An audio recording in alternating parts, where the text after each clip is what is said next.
Michou est dans la tourmente, son fast-food Milly est fermé depuis plusieurs mois. Que s'est-il passé? Qu'est-ce que ça nous dit sur le monde de la restauration? C'est ce que nous allons voir tout de suite.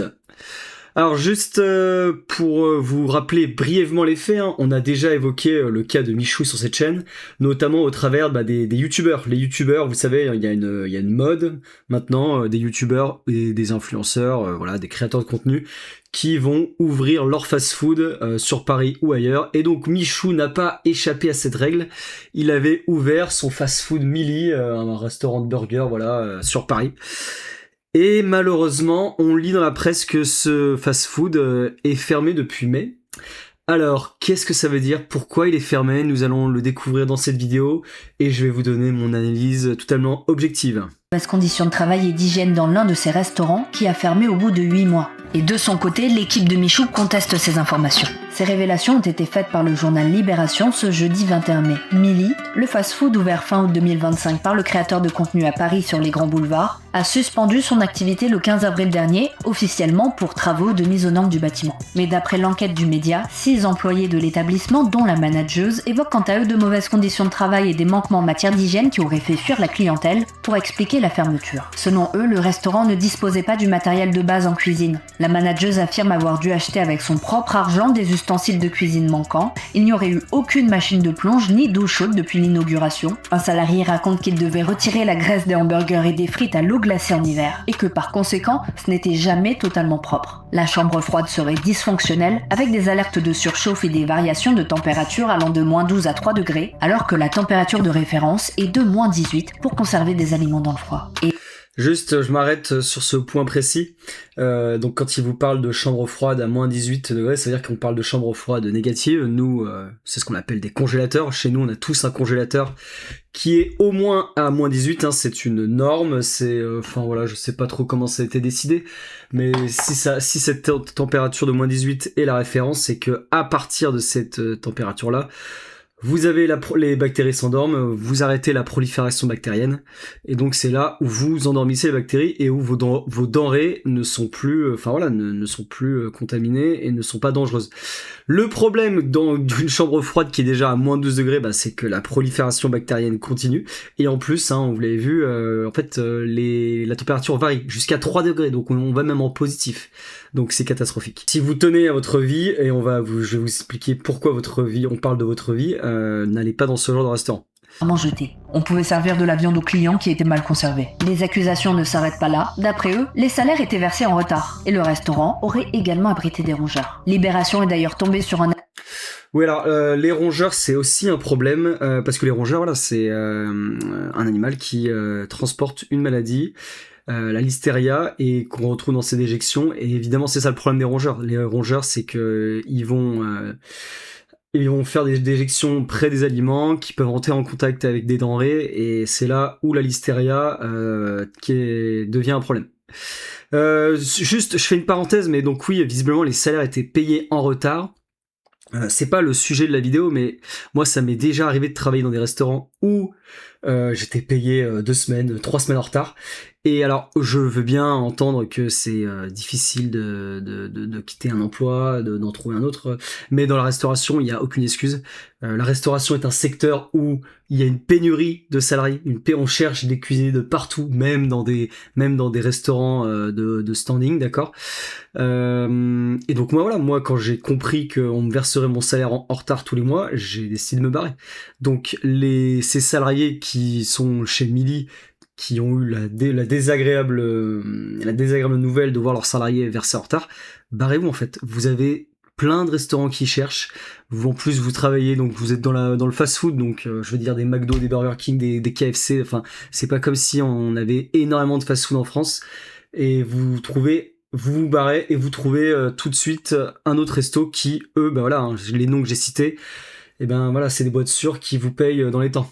Bref, c'est pas le sujet que je veux évoquer avec vous. Le sujet, c'est vraiment l'hygiène dans la restauration et vraiment cette notion de on aime tous cuisiner, mais devenir cuisinier professionnel, il y a un step, et un des steps, c'est d'avoir une maîtrise quand même de l'hygiène, des règles d'hygiène. Et je vais vous montrer pourquoi il y a des choses qu'on soupçonne absolument pas et qui sont essentielles dans la restauration. Notamment avec cette vidéo, c'est un reportage d'enquête d'action qui est avec la police de l'hygiène. Donc c'est bien on parle bien de policiers, hein, c'est bien des gens qui sont accompagnés de policiers et qui donc interviennent dans les restaurants pour vérifier les normes d'hygiène. C'est dégueulasse les viandes stockées comme ça. Cette viande hachée est stockée à l'air libre, par terre. C'est interdit, car ça favorise l'apparition d'autres bactéries, comme Escherichia coli ou la Listeria, réputées elles aussi dangereuses. C'est pour cette raison qu'il est interdit de hacher la viande en avance. Mais ici, cette règle n'est pas respectée, car dès que Yannick ouvre un sachet, il découvre différentes strates. Depuis combien de temps il y a de la viande hachée, je sais pas. Par contre, une chose est sûre, c'est que je vais voir avec le gérant pour lui faire détruire toute sa viande hachée qu'il a. Alors oui, quand il dit qu'il va détruire toute la viande hachée, hein, c'est qu'ils vont l'asperger de d'eau de javel pour éviter que derrière le gars la réutilise. C'est pas l'hystéria, les rats, je sais plus c'est quoi la maladie. Oui, avec les rats, c'est la leptospirose. Et là, ce que vous avez comme exemple, c'est la viande hachée avec Escherichia coli. Alors, si vous avez le sentiment qu'on en fait trop, que voilà, les mecs, ils ont haché leur viande la veille pour le lendemain et qu'ils vont se faire détruire toute leur cam, c'est trop. En fait, on est sur une problématique de santé publique, d'accord. Vous faites de la nourriture dans des conditions d'hygiène que vous ne respectez pas les règles d'hygiène alimentaire. Vous entrez dans une problématique de santé publique puisque vous pouvez tuer des gens. Je vais vous montrer un exemple qui n'a rien de marrant, mais ça arrive que des gens meurent suite à des intoxications alimentaires, suite à ce type de bactéries. Mais il y a 2 mois, la jeune fille de 11 ans est décédée après avoir été intoxiquée par la bactérie Escherichia coli. Pour la première fois, ses parents témoignent. Parfois, on a même encore du mal à croire que c'est vrai, alors que pourtant on était là à chaque seconde, on l'a vu partir, on l'a vu souffrir aussi. Faut pas, voilà, ça aussi, faut pas. Elle a souffert. Elle n'est pas juste décédée. Elle est décédée en souffrant, parce que c'est-à-dire que cette maladie, elle fait mal aussi. Pendant 4 jours, les médecins ont tout tenté pour sauver Élise, mais l'intoxication était trop sévère. C'est après un barbecue organisé en famille que leur fille a développé les premiers symptômes. Toute la famille a consommé la même viande. Un cousin d'Élise a même été hospitalisé après avoir contracté la bactérie. C'est quelque chose qui ne doit pas arriver, c'est quelque chose qui est juste impensable. Aujourd'hui, c'est Élise, mais demain, ça pourrait être n'importe quel enfant. La viande qu'Élise a mangée a été achetée dans l'une des 5 boucheries toujours fermées par la préfecture de l'Aisne. Donc voilà, c'est pas une problématique liée juste au restaurant, hein, c'est lié à tous les commerces qui vendent des denrées périssables, des denrées alimentaires. Vous prenez le risque, en ne respectant pas ces règles, de tuer des gens, de faire une fausse couche à une femme enceinte. C'est les cas les plus extrêmes. Je suis d'accord avec ça puisque c'est l'argument de ces gens, enfin de la police de l'hygiène, hein, c'est que voilà, c'est une problématique de santé publique. Vous ne pouvez pas faire n'importe quoi quand vous vendez des denrées alimentaires. Et alors là où je voudrais apporter mon œil d'expert en tant que cuisinier, c'est que le gouvernement donc a mis en place depuis 2017, ça va faire 10 ans, un site qui s'appelle Alim Confiance, d'accord, qui recense tous les contrôles d'hygiène des restaurants, des supermarchés, des métiers de bouche, voilà, donc ça veut dire que les boucheries, tous les commerces sont concernés.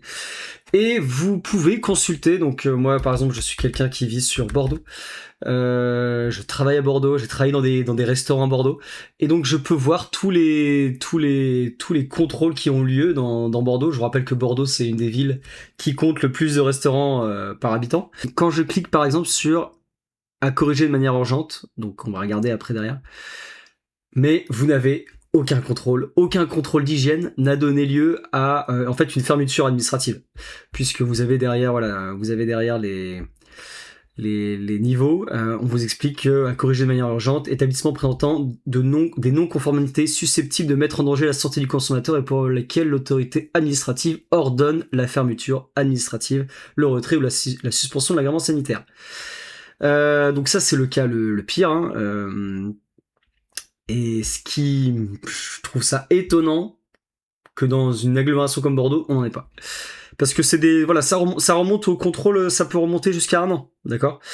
À améliorer, donc à améliorer, ça veut dire que c'est quand même pas terrible. Je pense que typiquement ce restaurant qu'on a vu en vidéo là, où ils mixent, ils hachent la viande la veille pour le lendemain, par exemple, ça c'est le genre de choses, c'est au minimum à améliorer. À satisfaisant, ça donne ça sur toute l'agglo bordelaise. Bon, vous voyez, rien que sur Bordeaux, on est à plus de 200 contrôles, on est peut-être sur 300-400 contrôles sur toute l'agglo.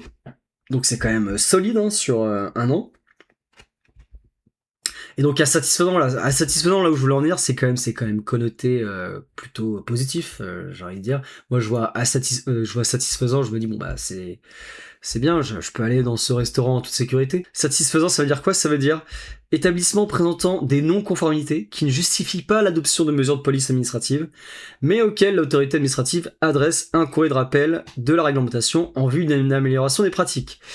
Et moi, ayant travaillé sur Bordeaux, j'ai retrouvé des restaurants dans lesquels j'ai pu travailler et qui ont obtenu cette fameuse note de satisfaisant. Et bien, je peux vous dire que si